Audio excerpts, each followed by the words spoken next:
Buen día a todos. Buen día. Buenos días. Buenos días. Vamos a abrir todos, por favor, el video. Y sí cerrar sus micrófonos.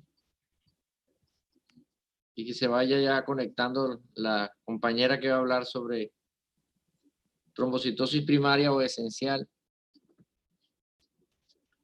Sí, ya voy.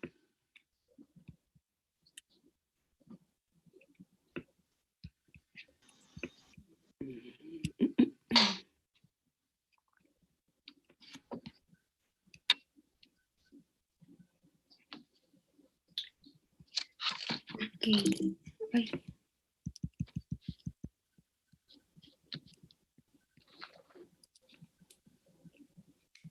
Ok, pues me dice cuando quiera que empiece, doctor, por favor. Adelante, yo creo que adelante. Vamos entonces a continuar con el tema de síndromes mieloproliferativos crónicos malignos. Ya yo creo que he dado buena introducción a estas dos últimas clases. Seguimos ahora con la tercera enfermedad, trombocitosis primaria o esencial, y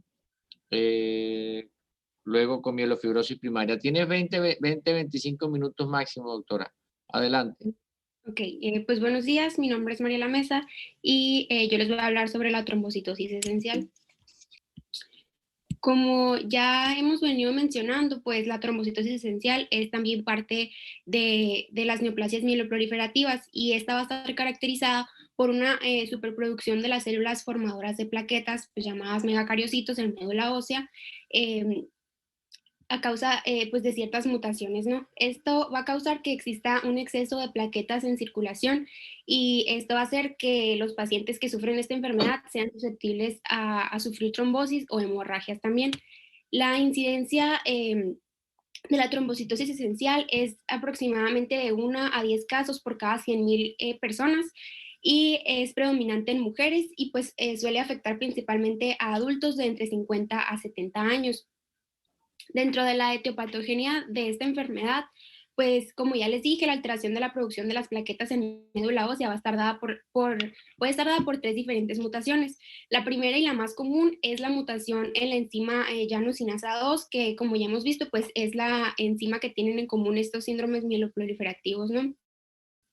Especialmente aquí va a estar mutada la YAC2 B617F, y pues esta mutación va a estar presente en aproximadamente el 50% de los pacientes con trombocitosis esencial, y la forma en la que va a actuar alterando pues, la formación de plaquetas es que esta enzima tiene una participación muy importante en la transducción de señales tanto de eritropoyetina como de trombopoyetina, y también en la estimulación del en el factor de estimulación de la colonia de granulocitos. Entonces, al estar pues alteradas estas señales, se va a dar la alteración en la producción de las plaquetas. La segunda mutación capaz de causar trombocitosis esencial es la mutación del gen CALR1 y 2, específicamente en el exón 9. Esta mutación va a estar presente en el 36% de los pacientes con trombocitosis esencial aproximadamente, y pues la importancia de este gen es que es el encargado de la producción de la proteína calreticulina, la cual va a tener una participación muy importante tanto en la unión celular como en la apoptosis pues, en la muerte celular, ¿no?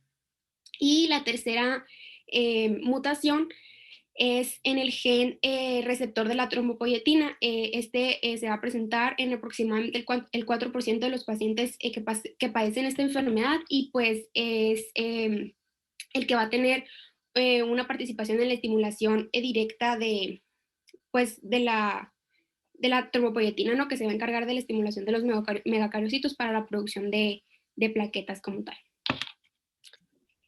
Ok, pasando a las manifestaciones clínicas, pues esta enfermedad se caracteriza porque puede ser asintomática en casos pues leves de la enfermedad o que esté iniciando. En caso de que los pacientes presenten síntomas, pues van a tener síntomas y signos muy variables. Entre los más comunes está ardor o dolor punzante en los pies o las manos, dolor de cabeza, mareos, debilidad, fatiga, y estos pacientes van a tener esplenomegalia. También pueden tener cierto grado de afección neurológica secundaria a ataques isquémicos transitorios causados pues, por ya sea oclusión tanto arterial como venosa por la formación de coágulos, ¿no? En estos ataques isquémicos transitorios, pues los pacientes suelen presentar síntomas como adormecimiento de un lado del cuerpo, falta de articulación al hablar, entre otros síntomas característicos de la isquemia cerebral. Dentro de las alteraciones de la coagulación, pues como ya les dije, estos pacientes son muy susceptibles a la formación de trombosis y también a isquemia vascular periférica. En el caso de las hemorragias, estas pues no van a ser muy comunes y casi siempre se van a presentar en casos muy graves de la enfermedad o que el recuento plaquetario esté muy elevado. En el caso de la manifestación venoclusiva más común es el síndrome de eritromegalia. Aquí se va a relacionar el dolor y ardor en las manos y pies que ahorita les mencioné. Y pues este dolor va a ser localizado y como de tipo quemadura. Las extremidades también se van a ver enrojecidas y va a haber un aumento en la temperatura de las porciones distales de las extremidades y pues esto suele empeorar, o sea, este dolor suele empeorar cuando hace calor o cuando los pacientes están realizando ejercicio o también cuando están en una posición en la que los o sea, pies les quedan colgando por mucho tiempo.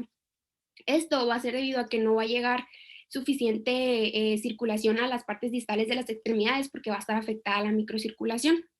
Y pues es muy importante que controlemos este síndrome de eritromegalia y pues identificarlo a tiempo, ya que si no se trata puede complicarse y causar cianosis o necrosis pues, de las áreas afectadas. Uy.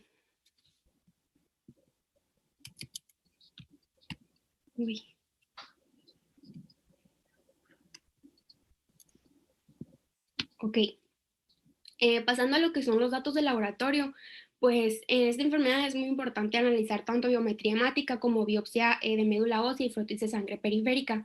Dentro de la biometría hemática, pues el dato principal obviamente va a ser el aumento de plaquetas, ¿no? Y en la mayoría de los casos los pacientes van a presentar cifras mayores de 600,000 plaquetas y pues esta puede estar acompañada de leucocitosis y también en casos, aunque menos frecuente, también puede haber anemia leve. La anemia leve pues va a estar relacionada, puede ser como que a un desajuste en las dosis de los tratamientos o también a que la trombocitosis esencial se encuentre acompañada de otro trastorno hematológico que ahorita vamos a ver un poquito más adelante. En el caso de la biopsia de médula ósea, las características van a ser que pues va a haber un aumento del número de células en general, también una hiperplasia mieloide y eritroide, y pues las que caracterizan a la enfermedad como tal es que va a haber una hiperplasia megacariocítica y agregados plaquetarios muy prominentes. Pues como vemos en esta imagen es la biopsia de médula ósea, ¿no? En el caso del frotis de sangre periférica, la mayoría de las veces el tamaño y morfología de los glóbulos rojos va a estar normal. Sin embargo, puede haber casos en los que las plaquetas se encuentran hipogranulares o un poco más grandes de lo normal. Como podemos ver aquí, pues las plaquetas están pues más grandes de lo que deberían. Y pues en sí, en la trombocitosis esencial como tal, no hay como datos en el frotis de sangre periférica específicos. Sin embargo, cuando esta enfermedad se encuentra en etapas de progresión, como por ejemplo enfermedades ya sea metaplasia mieloide o mielofibrosis, por ejemplo, se pueden encontrar datos histopatológicos que caractericen más que nada a estas enfermedades a las que está progresando, pues, como por ejemplo los cuerpos de Howell-Joly o también células del tiroal blanco. Los cuerpos de Howell-Joly son básicamente como remanentes nucleares que se van a depositar dentro de los eritrocitos y son estos que vemos en esta imagen de aquí, estos puntitos adentro de los eritrocitos. Y pues en el frotis de aquí arriba vemos cómo son prominentes los agregados plaquetarios, que son básicamente la característica principal. Pasando al diagnóstico, pues ante sospecha de trombocitosis esencial, es muy importante solicitar estudios ya sean hemograma completo, frotis de sangre periférica, estudios de hierro y estudios genéticos. Los estudios genéticos pues son los que nos van a dar más datos, y los más importantes son pues el análisis cuantitativo de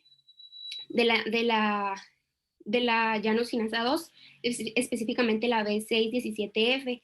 En caso de que en los estudios genéticos esta mutación no salga negativa, pues ya dependiendo, pues vamos a tener que solicitar también el análisis del gen CARL y del MPL para pues ver qué tipo de mutación es la que nos está causando en sí la trombocitosis esencial. Y también es importante solicitar el análisis del BCR-ABL y pues esta nos va a servir para excluir otras enfermedades en las que es característica esta mutación. En sí, como tal, ya para el diagnóstico más específico de trombocitosis es esencial, como ya estábamos viendo ayer, se utilizan los criterios de la OMS, y pues aquí vamos a tener 4 criterios mayores y un criterio menor. Dentro de los criterios mayores, pues tenemos el primero, que es que exista trombocitosis persistente. El segundo, que en la biopsia medular exista un predominio de megacariocitos maduros y de gran tamaño. Que no existe evidencia de otros criterios diagnósticos de otras neoplasias mieloides, como por ejemplo policitemia vera, mielofibrosis primaria, leucemia mieloide crónica o también el síndrome mielodisplásico. Y el último criterio mayor es la demostración pues, de alguna de las 3 mutaciones que ya les mencioné que causan esta enfermedad. Dentro del criterio menor, pues está la presencia de un marcador clonal y ausencia o evidencia de trombocitosis reactiva.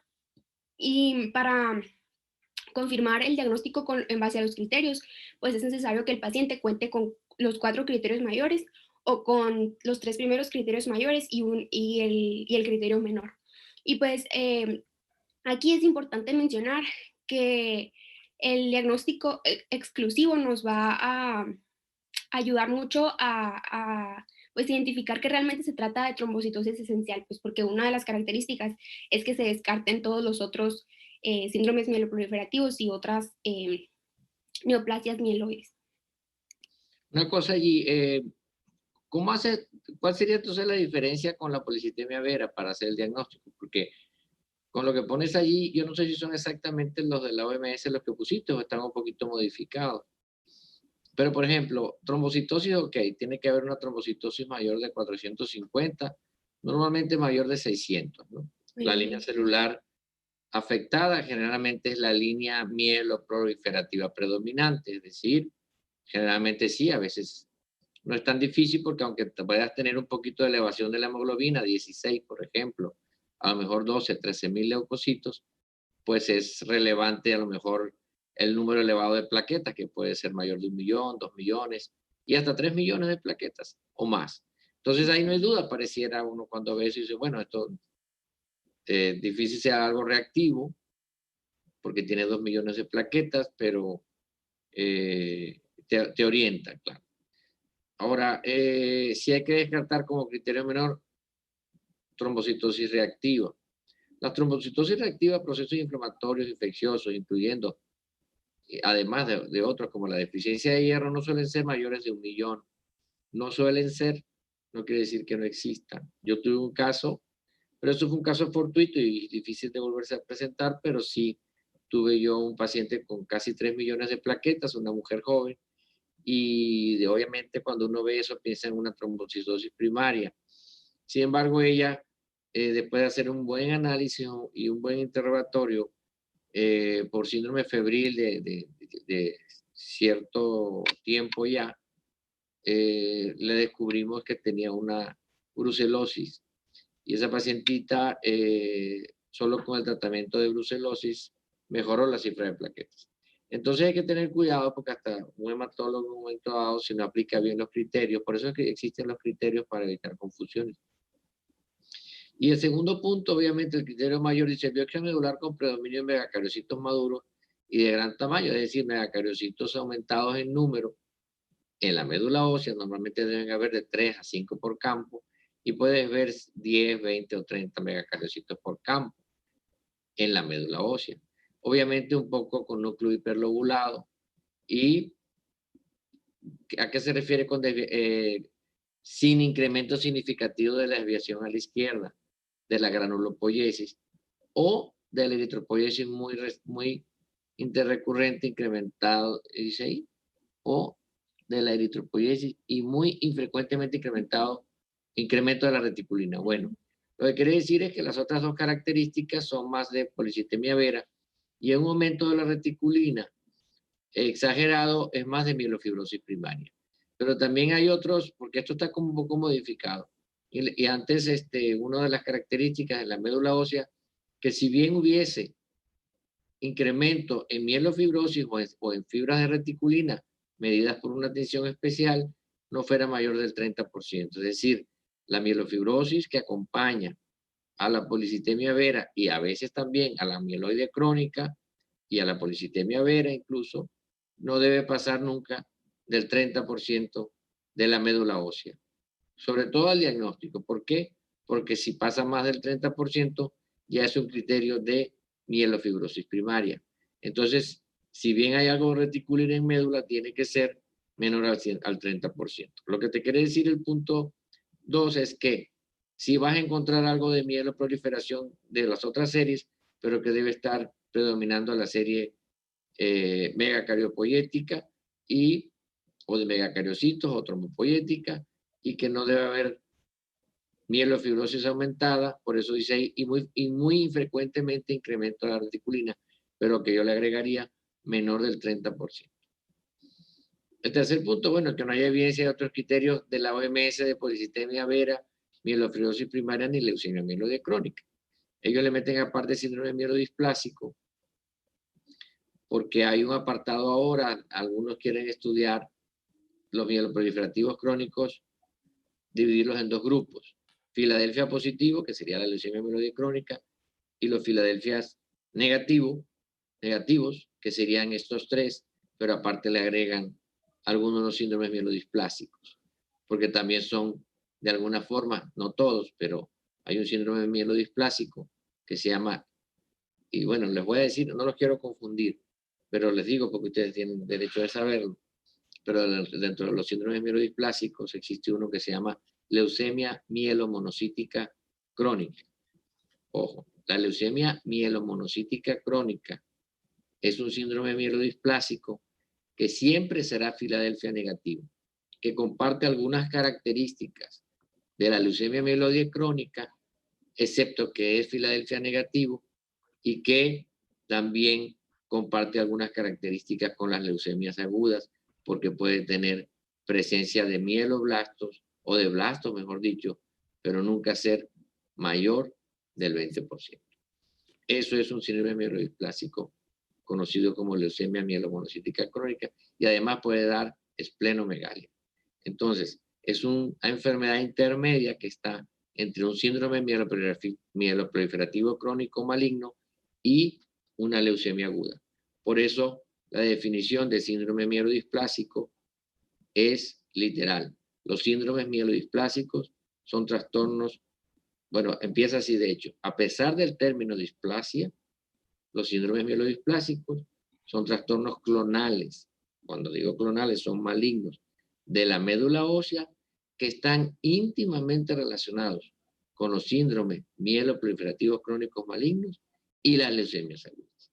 Entonces el síndrome mielodisplásico queda en el medio, entre los mieloproliferativos crónicos y las leucemias agudas, porque no cumplen criterios de leucemia mieloide crónica, pero tampoco cumplen criterios de leucemias agudas en el momento del diagnóstico. Claro, hace muchos años, 50 años más o menos, se le llamaba preleucemia. Se pensaba que los síndromes mielodisplásicos eran parte de la historia natural de un proceso nosológico único, pero no. Hoy se sabe que el síndrome mielodisplásico es una entidad nosológica aparte y que solito él, así, puede matar a un paciente.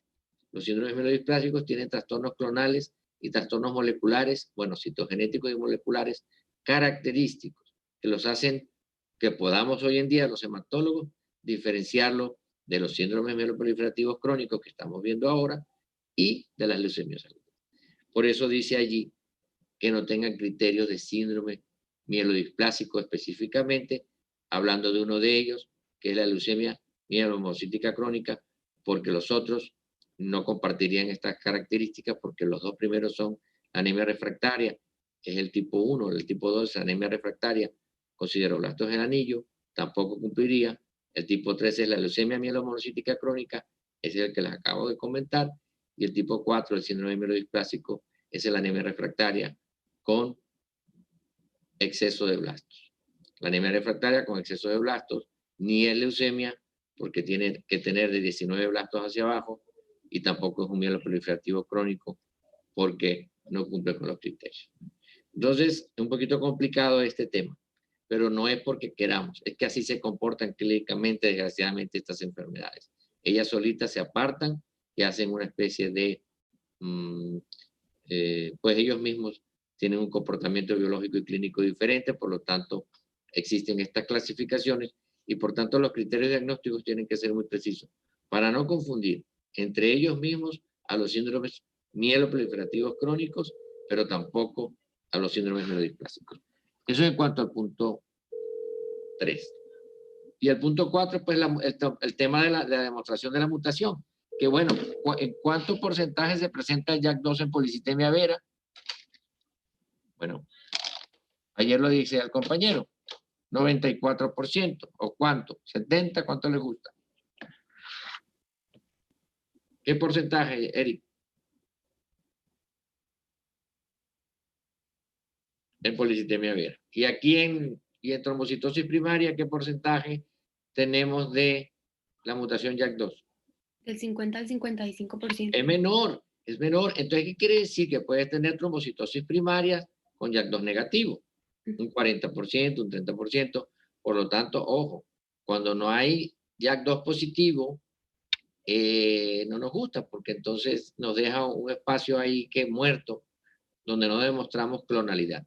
Cuando ustedes muestran una alteración citogenética molecular característica, en este caso de mieloide, de policitemia vera o de, en este caso, de trombocitosis primaria, pues muy bueno para uno, porque ya está demostrando que es maligno. ¿Por qué? Porque el criterio menor es presencia de un marcador clonal o ausencia, si no lo hay el marcador clonal, de una evidencia de trombocitosis reactiva, como fuera un proceso infeccioso como el que yo tuve de una brucelosis, que no está descrito eso.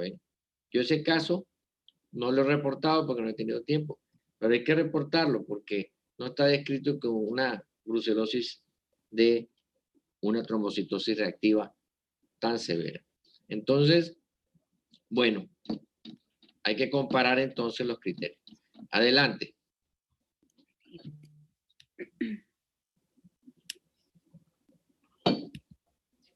Ay, no sé qué pasa.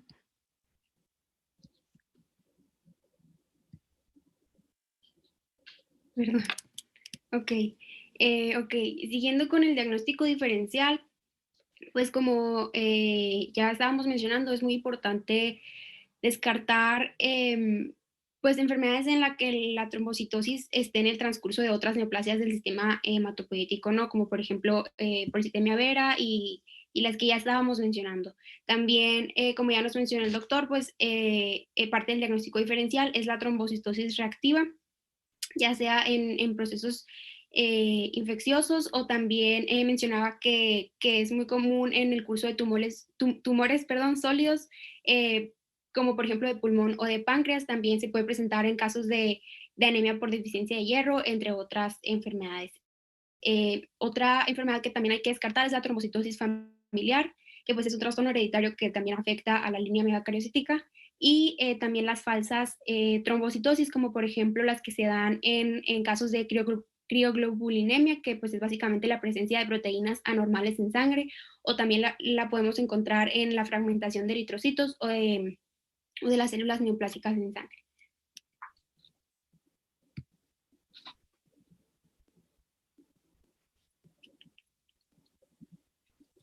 Ay, no sé por qué no cambia rápido la diapo. Ok, ahí está. Pasando ya a lo que es el tratamiento, Pues el tratamiento se va a basar específicamente en el riesgo del paciente que tenga, o sea, en el riesgo que tenga el paciente de presentar complicaciones de coagulación o sangrado. Para clasificar a nuestros pacientes, ya sea en riesgo bajo o alto, se toman en cuenta 3 factores de riesgo principalmente, que son antecedentes de coágulo, que el paciente sea mayor de 60 años y que tenga factores de riesgo cardiovascular, como por ejemplo, lípidos más altos de lo normal, diabetes, tabaquismo, hipertensión, obesidad, etcétera. En el caso de los pacientes de riesgo bajo, es decir, que no tienen estos factores de riesgo, pues el curso de la enfermedad normalmente es benigna y pueden seguir sin algún tratamiento específico. Aquí en los pacientes de riesgo bajo se utiliza la aspirina pues en la dosis anticoagulante como para prevenir eventos vasculares, ¿no? Pero no es necesariamente pues obligatoria. En los pacientes con riesgo alto, lo que se utiliza es la mielosupresión. Dentro de la mielosupresión, como tratamiento de primera línea, pues está la hidroxiurea. Esta se va a aplicar en una dosis inicial de 15 miligramos por kilogramos al día. Y pues es muy importante ir ajustando la dosis para mantener aproximadamente las plaquetas en una cifra de menos de 450,000. Y siempre aquí tenemos que tener mucho cuidado para no ajustarla, pues para no aumentarla o así demás, que causemos una anemia o una neutropenia. En casos de que los pacientes no toleren la hidroxiurea o que no reaccionen al tratamiento, es decir, que no estemos teniendo el resultado esperado, podemos pasar a aplicar los fármacos de segunda línea, que en este caso son la anegrelida, que la anegrelida pues es un fármaco que va a inhibir la adhesión y la agregación plaquetaria, así como la producción de plaquetas también. Y esta se va a aplicar en una dosis inicial de 1.5 a 2 miligramos por día, y pues igual la dosis de mantenimiento tiene que ir ajustada al recuento de plaquetas, cuidando pues casos de anemia y neutropenia. Otro de los fármacos que se encuentran dentro del tratamiento de segunda línea es la aplicación de interferón alfa, y esto se va a aplicar en dosis inicial de 3 a 5 millones no va a ser diario, sino va a ser 3 veces por semana.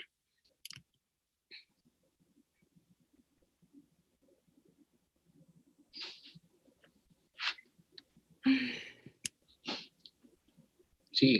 Ok, sí, es que tarda en cambiar la diapo, perdón. Está tardando. Otros tratamientos que también puede ser útil, y pues ya se utiliza en casos un poco más delicados, es la plaquetoféresis, que pues es básicamente la extracción de plaquetas, ¿no? Este se puede utilizar en casos de riesgos de hemorragia grave antes de que el paciente entre a un procedimiento quirúrgico, o que el paciente presente alguna crisis que necesite inmediatamente la reducción de plaquetas. Y pues con respecto a la vigilancia y seguimiento, es muy importante realizar hemogramas cada 3 a 4 meses en caso de que el paciente lo hayamos clasificado como un riesgo alto, y cada 6 a 12 meses en caso de que el paciente se encuentre en riesgo bajo.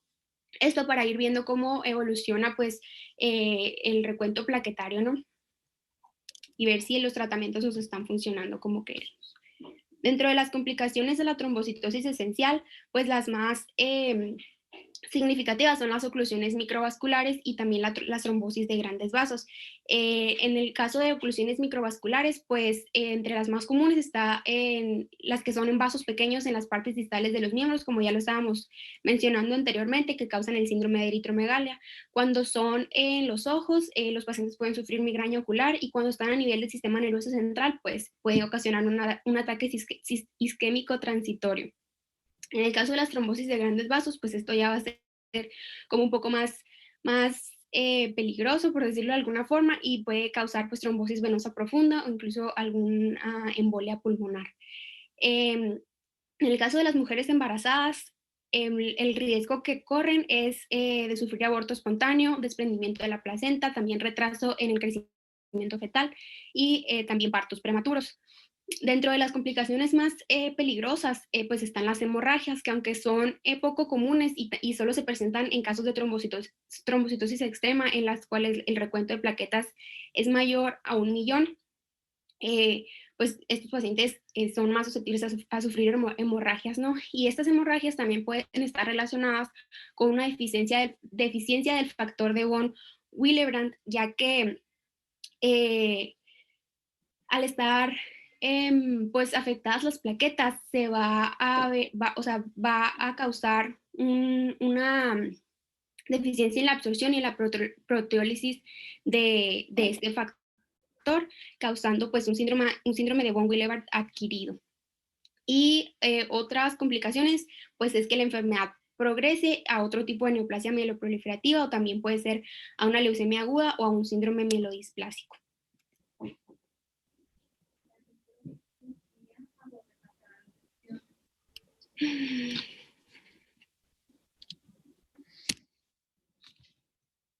Ok, y ya para terminar, tenemos el pronóstico. Pues debido a que esta enfermedad es de carácter crónico, se deben tener en cuenta para el pronóstico principalmente el riesgo de las complicaciones vasculares.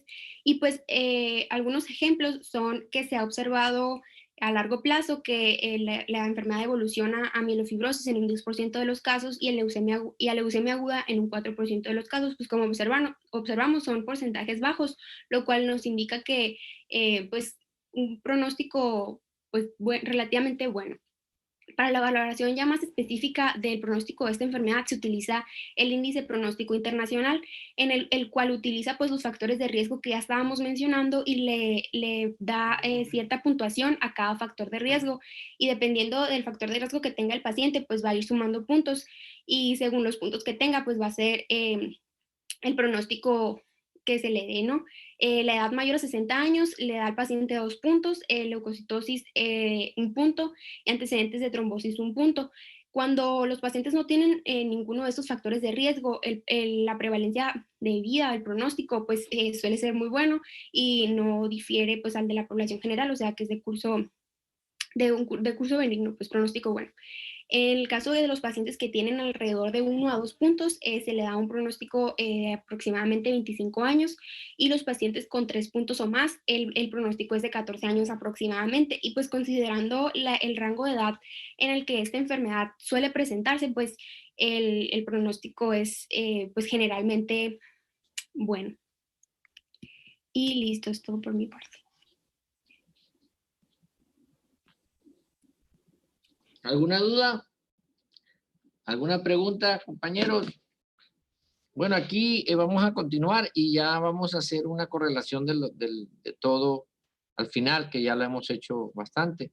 Pero aquí la idea es que comparen, que se vaya conectando ya la chica para ver mielofibrosis, y insistirles que aquí tienen que establecer las coincidencias y diferencias de estas enfermedades para poderlas estudiar. Y los criterios son muy importantes diagnósticos que se tienen que aprender, los criterios mayores y menores y cuánto es para hacer el diagnóstico de cada uno, y el tratamiento general. Adelante, López Chan Claudia. Mielofibrosis primaria.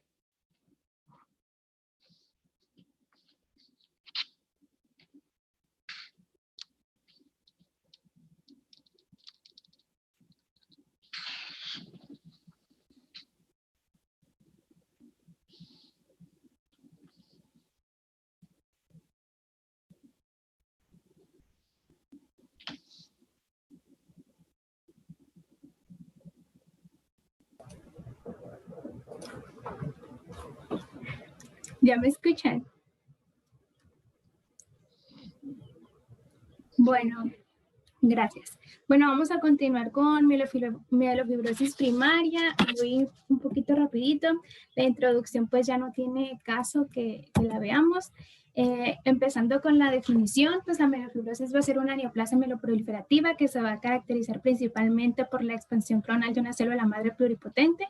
Se origina de la proliferación predominantemente de precursores megacariocíticos y granulocíticos en la médula ósea, y durante el desarrollo de la enfermedad pues se va a presentar una liberación de citoquinas por parte de los megacariocitos, histocitos y monocitos clonales.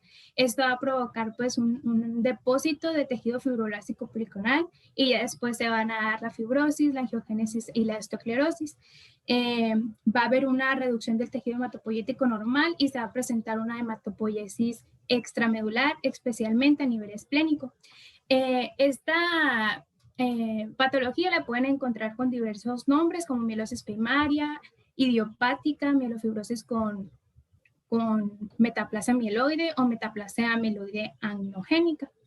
Se va a caracterizar por anemia, esplenomegalia, un aumento en las células CD34, granulocitos inmaduros, precursores eritroides, eritrocitos en forma de lágrima de sangre, como se puede ver aquí en la imagen de abajo, fibrosis en médula ósea y aumento en megacariocitos dismórficos, y la osteosclerosis que ya se mencionó. Es una patología Filadelfia negativa, que también ya vimos esta anomalía en el cromosoma 22. Arriba en el esquema viene pues sencillo, ¿no? Un esquema de médula ósea sana y con mielofibrosis, donde pues la primera va a tener estos linajes celulares de una cantidad exacta para que funcione correctamente. Sin embargo, ya en la mielofibrosis ya están la presencia de citoquinas que nos van a causar la disminución de los linajes celulares o que estos se destruyan, y ya pues se presenta anemia, una susceptibilidad a infecciones y un aumento en hematomas y sangrado. Continuando con la clasificación, se va a clasificar en mielosis primaria, que viene de novo, y hay una mielofibrosis secundaria, que son la postpolicitemia y la posttrombocitemia.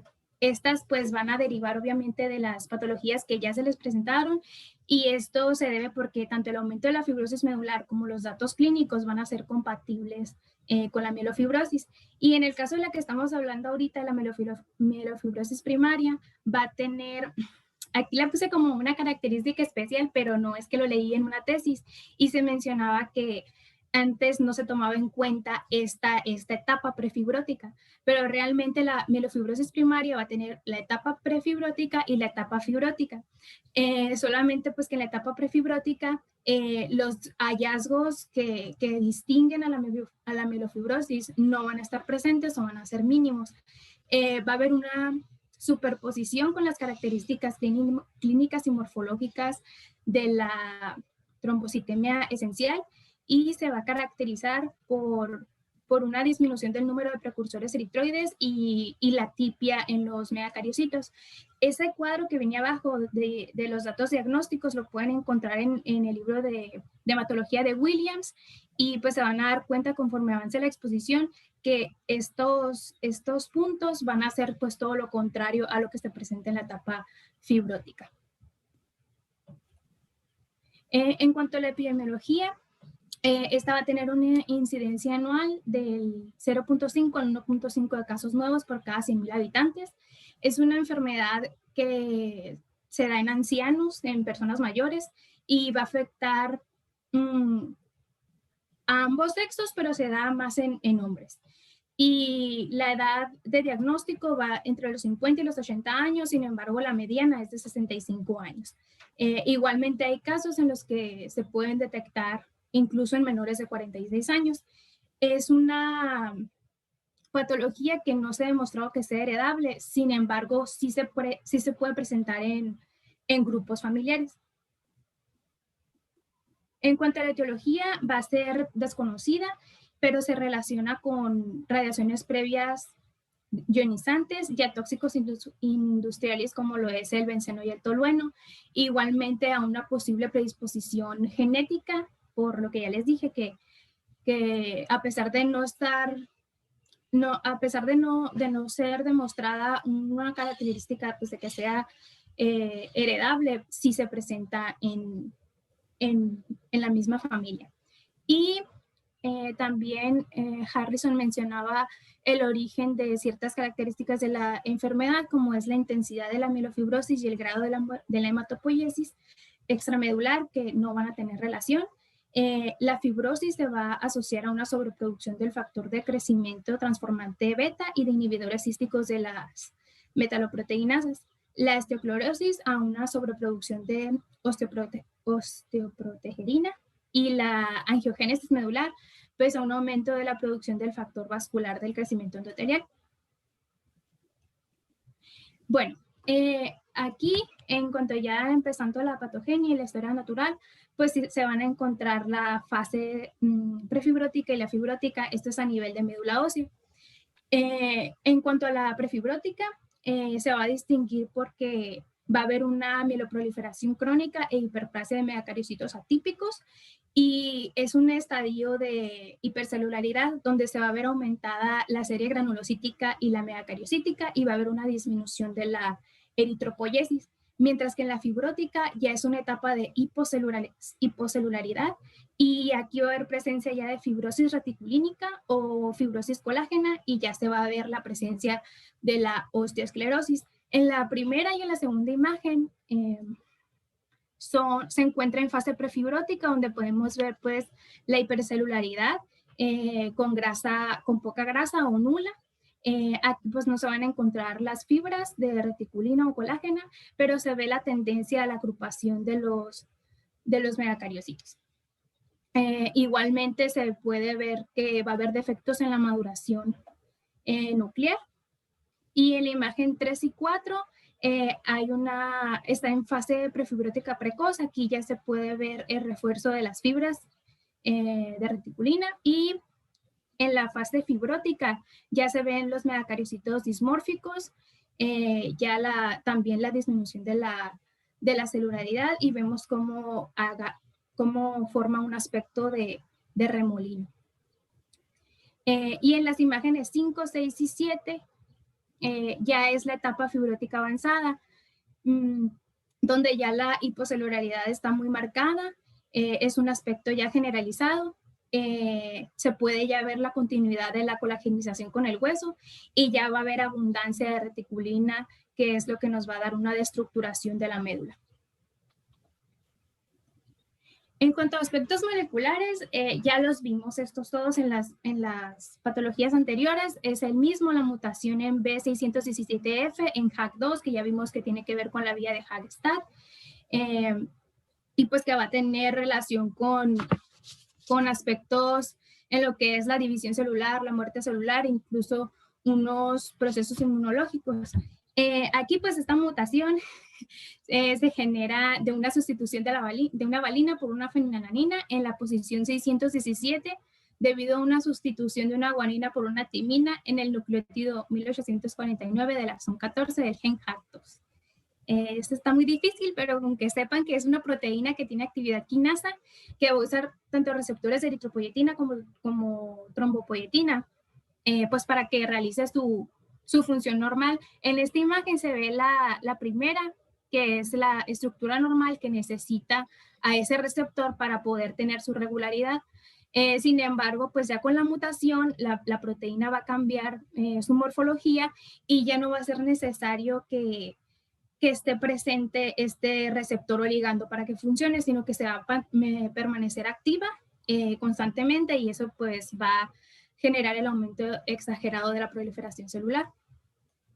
También está la mutación en el gen MPL, que en el caso de la mielofibrosis va a estar en un 8 a 10%, y pues este va a codificar para un receptor de la trombopoyetina, que permite la fosforilización de HAG2 en ausencia de la trombopoyetina. Y también se evidencian mutaciones somáticas en el gen de la calreticulina, en la terminal carboxilo del axón 9, y pues esta se va a presentar en el 88% de los pacientes con mielofibrosis que sean negativos tanto para JAK2 como para MPL. También va a haber aspectos citogenéticos que se van a presentar en el 35-43% de los pacientes. Normalmente estas anomalías van a ser monosomías, trisomías, de lesiones o translocaciones. Entre las más mencionadas era pues una trisomía en el cromosoma 9, una en el cromosoma 8, también monosomías del cromosoma 7, monosomía del cromosoma 5, isocromosoma del 17, inversión del 3, y también pues puede presentar anomalías en el cromosoma 12 y otra en el cromosoma 9, en el cromosoma 11, perdón. En cuanto a la clínica, pues la etapa inicial pues va a ser asintomática, y entre los signos y síntomas pues se van a ir desarrollando lentamente. Los que más destacan van a ser la anemia y la esplenomegalia, pero pues van a ser los más característicos, pero no van a ser específicos, porque ya vimos que en las otras también se van a presentar. Debido a anemia, pues va a haber también astemia, disnea al esfuerzo, y en cuanto a la esplenomegalia, pues va a haber una sensación de plenitud en el cuadrante superior izquierdo, pues es una sensación de saciedad temprana, también puede haber dolor o pesadez. También puede haber en cuestiones de hipermetabolismo, pérdida de peso, diaforesis nocturna y anorexia. Igualmente puede haber hepatomegalia.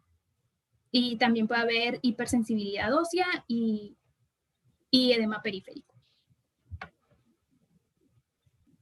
Bueno, en cuanto a las complicaciones, más bien se dan por la hematopoiesis extramedular. Y empezando por esta, pues esta nos va a ocasionar la organomegalia. Es una hematopoiesis que no va a ser eficaz como productora de células sanguíneas. Vamos a tener focos en diferentes órganos como las glándulas suprarrenales, los riñones, los ganglios linfáticos, el intestino, las mamas, los pulmones, etcétera, ¿no? Y se menciona que si se observan más en las imágenes o si se presentan signos neurológicos, hay que pensar en un tumor fibrohematopoyético en cualquier tejido. Y también vamos a tener focos en las superficies serosas que van a poder provocar derrames en espacios torácicos, abdominales o pericárdicos. Igualmente, debido a esto, se puede presentar hipertensión portal y varices esofágicas, esto debido al flujo sanguíneo esplenoportal elevado y la disminución de la adaptabilidad vascular hepática, y el gradiente de presión venosa hepática pues va a estar elevado y va a haber una posible trombosis venosa portal. También puede haber hipertensión arterial pulmonar, que esta pues se va a presentar en 1/3 nomás de los pacientes, y puede haber, realmente la fracción sintomática va a ser pequeña. Dentro de los cambios óseos ya está mencionada la osteosclerosis, pero también puede haber periostitis, y en dado caso que se presente un aumento del flujo sanguíneo óseo que rebase un 25% del gasto cardíaco, pues puede agravarnos una insuficiencia cardíaca congestiva. También puede haber eventos trombóticos o arteriales, que estos dependen de ciertos factores de riesgo como la edad, la cifra de plaquetas y si coincide una enfermedad vascular. Igualmente, el evento de presentación puede ser una trombosis de la vena porta. También la gota puede ser una complicación porque va a haber un aumento de ácido úrico, entonces puede causar esto el depósito de estos cristales en las articulaciones y pues generar dolor. Y por último, pues hay que considerar porque el 12% más o menos de los pacientes con mielofibrosis, esta va a poder transformarse en una leucemia mieloide aguda. En cuanto a los hallazgos de laboratorio, pues vamos a tener una anemia normocítica normocrónica, va a haber anisopoiquilocitosis, pues que es el tamaño del eritrocito y la forma pues van a cambiar. Igualmente la forma de lágrima del eritrocito. En el frotis se van a ver células nucleadas. Los reticulocitos van a ser un conteo variable, va a haber leucocitosis con predominio de granulocitosis neutrófila.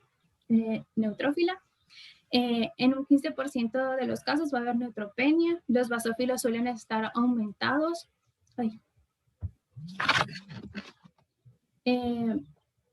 Algunos pacientes pueden tener elevadas las plaquetas y en otros casos se puede presentar trombocitopenia de leve a moderada.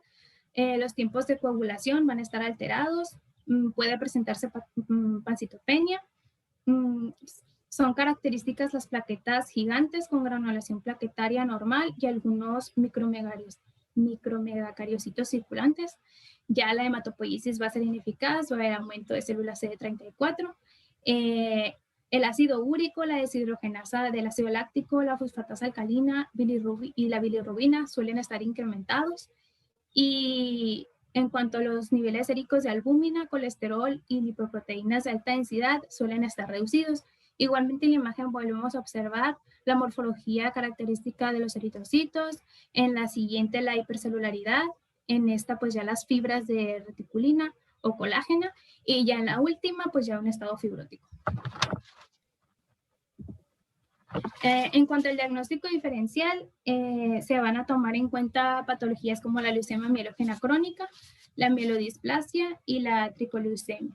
la leucemia megacariocítica y trastornos con fibrosis reactiva de la médula ósea, como es carcinoma metastásico, también el lupus eritematoso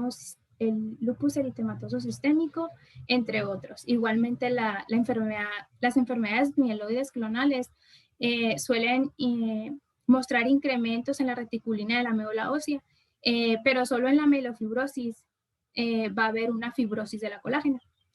Y en cuanto al diagnóstico definitivo, también esta tabla se les mostró y se van a requerir pues 3 criterios mayores y 2 criterios menores. Pues va a abarcar aspectos pues moleculares, clínicos. No sé si quiera que la vuelva a leer otra vez. Pero no, es prácticamente lo mismo, no le veo caso. Y va a haber otra criterio de diagnóstico para lo que son la mielofibrosis post-policitomía vera y la post-trombocitopenia esencial, donde van a ser como criterios obligatorios tanto un diagnóstico previo de la policitemia vera y un diagnóstico previo también de la trombocitopenia esencial con la fibrosis medular. Esos van a ser obligatorios y ya van a ser criterios adicionales. Tienen que ser mínimo 2, ya sea de anemia, síndrome leucoeritroblástico, un aumento de 5 centímetros de la esplenomegalia previa o aparición ya de la esplenomegalia palpable, y la aparición de más de un síntoma constitucional, que son la pérdida de peso en 6 meses, la sudoración nocturna o fiebre inexplicable. En cuanto al algoritmo de diagnóstico, ya sintetizando, pues se tiene que hacer la exploración física, que es muy importante porque pues se tiene que identificar la esplenomegalia palpable principalmente. Y el historial médico específico para mielofibrosis, y ya que se tengan pues los datos clínicos y los datos de laboratorio y se tenga la prueba de Filadelfia negativo, pues ya pues que se realicen las diferentes mutaciones que se puedan presentar junto con la biopsia de la médula ósea para que se pueda hacer el diagnóstico completo. En cuanto al tratamiento, se mencionaba como única terapia potencialmente curativa el trasplante alogénico de células madre. Sin embargo, pues este no se realiza realmente en los pacientes o no en toda su proporción por la edad. Y además porque se ve relacionado con una morbilidad considerable y también se asocia a mortalidad en un 20 al 30% y también pues tiene una tasa de recaída y fracaso del tratamiento después de los 5 años en un 29%.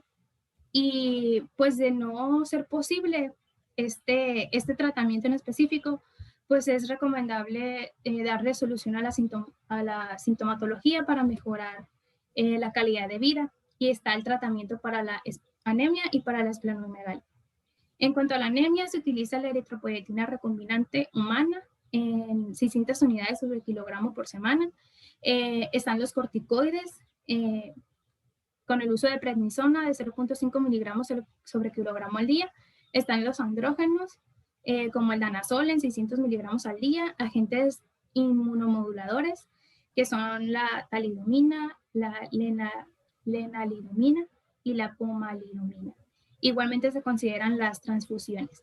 En la esplenomegalia se utiliza la hidroxiurea en dosis entre 15 miligramos sobre kilogramo al día hasta 2 gramos al día. Alquilantes solares como el melfalán o el busalfán, el interferón alfa, y también se considera radioterapia y la esplenectomía. Pero el tratamiento realmente de elección es el rusolitinib, que es un inhibidor de la vía de Hallstatt y se va a utilizar en dosis de 15 o 20 miligramos por vía oral 2 veces al día.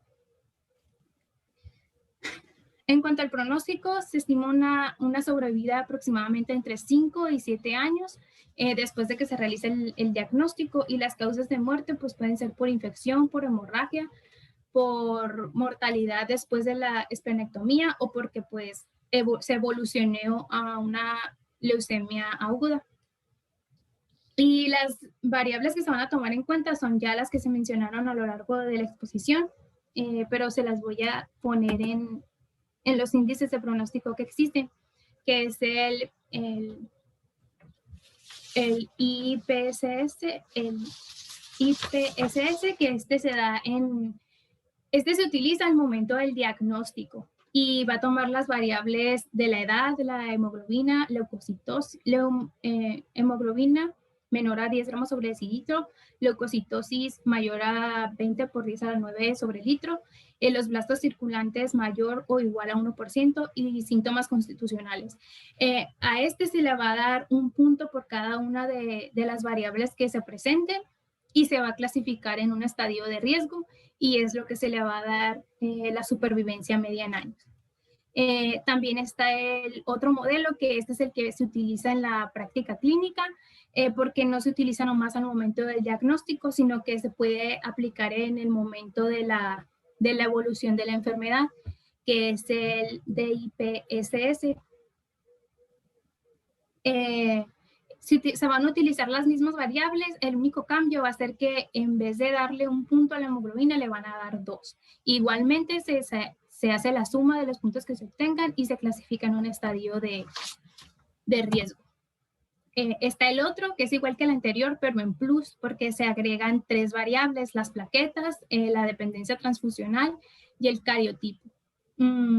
Se utiliza la puntuación obtenida y se le suman pues estos puntos, y igual se vuelve a clasificar y se le da la supervivencia en años. Y por último, la verdad nomás lo encontré en una bibliografía y no sé si se aplique o no, pero cambia completamente y toma, los rangos de puntuación van a cambiar y va a tomar en cuenta las mutaciones. Y ya pues dependiendo de la puntuación que se obtenga, igual se clasifica y se le da una supervivencia global en años. Y ya sería todo. Y pues aquí está la tabla que pidió el doctor, que le hicimos entre Eric, Mariela y Marco y yo, que fuimos los que pusimos estas patologías. Ok, vamos a revisar este cuadro entonces. Bueno, ¿alguna duda, alguna pregunta para la compañera en el tema de mielofibrosis primaria? Ahorita lo desglosamos un poquito. Pero aquí, por ejemplo, vamos a ver, pues en tipo de mutación, características clínicas, características diagnósticas, características de la biometría hemática y frotis de cada uno de ellos. Ok. Vamos a ver, entonces, tipo de mutación para el caso de amiloide crónica, cromosoma Filadelfia, no BCR-ABL. Esa es la única entidad de las 4 que lo va a tener positivo, ninguna de las otras, por lo tanto allí se nos facilita. En el caso de la policitemia vera, trombocitosis esencial y mielofibrosis primaria, bueno, tenemos el JAK2 que, con las características que hemos comentado y el porcentaje, que obviamente es más frecuente en policitemia vera, más que en trombocitosis esencial y mielofibrosis. Es decir, policitemia vera lo tiene más del 90 y tantos %, 94%, y el 3% restante prácticamente son del exón 2. Doctor. 12, perdón. Y ahí eso nos facilita. ¿Qué significa esto? Que eso nos habla de clonalidad, cuando nosotros podemos demostrar que existen estas mutaciones en cada enfermedad. Doctor. Sí. Esperando en la próxima clase, ella nos está preguntando. Ya tiene que irse. Ah, bueno. Entonces, miren, está bien porque así quedamos y nos sirve de repaso unos 15 minutos el próximo miércoles de repasar los 4 síndromes y seguimos con la clase que esté en el programa, pero tráete ese cuadro para desglosarlo y comentarlo entonces la próxima clase. Muy bien, le hace el cuadro para ver si lo podemos mejorar. La idea es ver si lo dejamos así, o qué le agregamos o qué le quitamos. Pues, Okay. muchas gracias, pues. Adelante. Gracias a usted.